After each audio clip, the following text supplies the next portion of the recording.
On the cold, stained linoleum floor, the little girl stood trembling in her worn-out sneakers. In front of the supermarket checkout, she held a loaf of bread pressed tightly against her chest. Her messy yellow hair hung like a curtain over her pale face, and the oversized coat she wore, 3 sizes too big, nearly swallowed her tiny body whole. $3.72, said Cashier Ruth. Despite her 20 years of experience, her voice trembled slightly. The little girl's fingers trembled as she counted the coins. From her lips, cracked like the crust of stale bread, came the sentence that stole the breath of everyone in the store, one that would change lives. My mom can't buy bread. Behind her, impatient people formed a line, their shopping carts packed to the brim. Some stared at their phones, others looked away. But right behind her stood 3 men in black leather and denim, their jackets patched, their boots heavy. Their appearance was intimidating, yet the little girl's whisper seemed ready to change everything. The little girl's name was Emma. She was 7 years old, and she lived with her mother Sarah in room 14 of a shabby motel on the edge of town, where hope slowly faded away. Sarah Hartley had once been a dental assistant.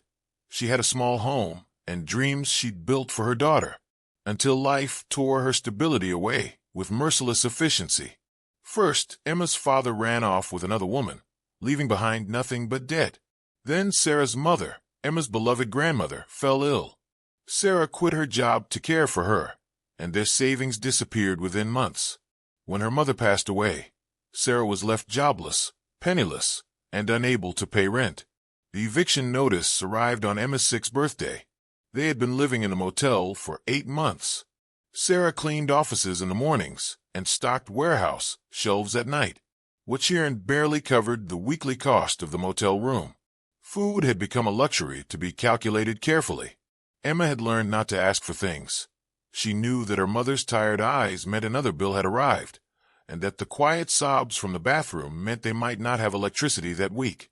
That Tuesday, Sarah had given Emma her last $5 and sent her to the market 3 blocks away. "Just bread, my angel," she had said in a weary voice. "The cheapest you can find."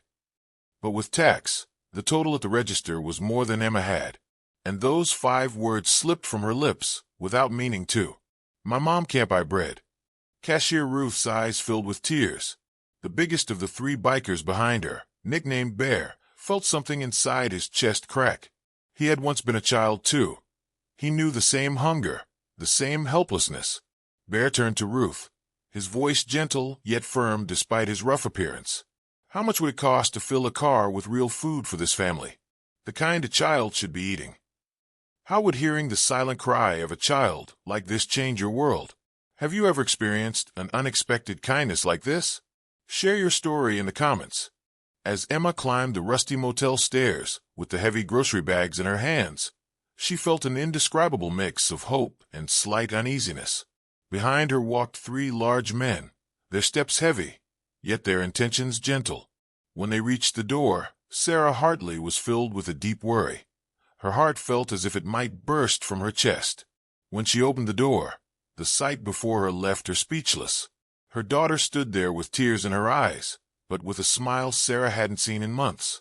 And behind her were 3 strangers who did not belong in a place like this. "Mom," Emma said, her voice trembling with excitement. "These men, they helped us." Sarah brought her hands to her mouth. Her eyes moved from her daughter to the men, then to the bags filled with food. Her mind struggled to make sense of what she was seeing. The fear, exhaustion, and helplessness she had held inside for so long spilled from her eyes. At that moment, Bear stepped forward, his voice calm and reassuring despite his intimidating appearance. "Ma'am," he said, "your daughter told us you've been going through a hard time. We've been there too. This isn't charity. It's a community taking care of its own." Sarah's knees almost gave way. Emma embraced her tightly. On the threshold of that motel room, mother and daughter cried in each other's arms, sharing both their pain and the unexpected tenderness offered to them. But this story did not belong to only the 2 of them. Bear, Ghost, and Hammer turned to the other bags and boxes they had brought. They began knocking on doors along the worn motel hallway. Behind every door was a different struggle. An elderly man caring for his sick wife, a young father who had lost his job, mothers raising children alone, just like Sarah. These rough-looking men listened without judgment and left behind a box of hope, a bag of humanity to everyone who needed it. Have you ever been saved by a complete stranger in your darkest moment? Is it even possible to put that kind of gratitude into words? Share it with us in the comments. That night, in room 14, Sarah and Emma slept with full stomachs and warm hearts for the first time in months. Among the boxes was a handwritten note. Hard days never last forever. Keep fighting. You are not alone. This was not the end, only the beginning, because the next morning, Bear and his men returned, not with food this time, but with a plan for them. This was not a one-time act of kindness. It was the beginning of a mission. The next morning, when the sound of motorcycles echoed again in front of the motel, a chill ran through Sarah. Had everything that happened yesterday been a dream, or was reality now demanding a price? When she pulled the curtain and looked outside, the sight astonished her once again. Bear, Ghost, and Hammer were not alone. There were more bikers with them, all wearing the same patched jackets. Their faces were serious, and their intentions clear. When Bear knocked, he held a cup of coffee and a fresh bagel. "Good morning, Sarah," he said, once again with that unexpected gentleness. "Last night was just the beginning. Today we get to work." Sarah invited them in, still stunned. The tiny motel room felt even smaller with those large men inside. Bear explained that the families they talked about the previous evening were only small pieces of a much bigger picture. There were dozens of families in the county, losing jobs, drowning in bills, silently suffering. Their goal was to reach them. "How?" Sarah whispered, eyes filling. "Together," Ghost said, smiling at Emma standing in the room. "We talked to Dale, the grocery manager. We'll reach out to other businesses, too. People want to help, Sarah. They just don't know where to start." Something miraculous happened in town that day. The men who once intimidated people with their rough appearance became messengers of hope. They spoke with the grocer, the butcher, the pharmacist. They created lists, names, families, needs. And the town believed in these unexpected angels. Donation boxes were filled, help packages prepared. That day, Sarah found the courage she hadn't felt in years. She said she wanted to join them. She knew the names, the addresses. She understood who truly needed help and who quietly suffered out of pride. Emma, standing beside her mother, carried boxes with small but determined steps, becoming part of the mission of solidarity. And you? Have you ever looked into the eyes of someone suffering silently? Is noticing them enough to change something? I'd love to hear your thoughts. Within a week, the town was living through a quiet revolution. People began to see one another, to ask, "How are you?" and truly mean it. And at the heart of this change were a once desperate mother, a brave little girl, and 3 men with hearts of gold beneath their rough exterior. Yet this new hope would open even more unexpected doors for Sarah and Emma. 1 month later, that small, gloomy room number 14 was nothing but a memory. Sarah and Emma had moved to a small apartment on the other side of town, one where the sunlight actually streamed through the windows, and where they could cook meals together in the kitchen.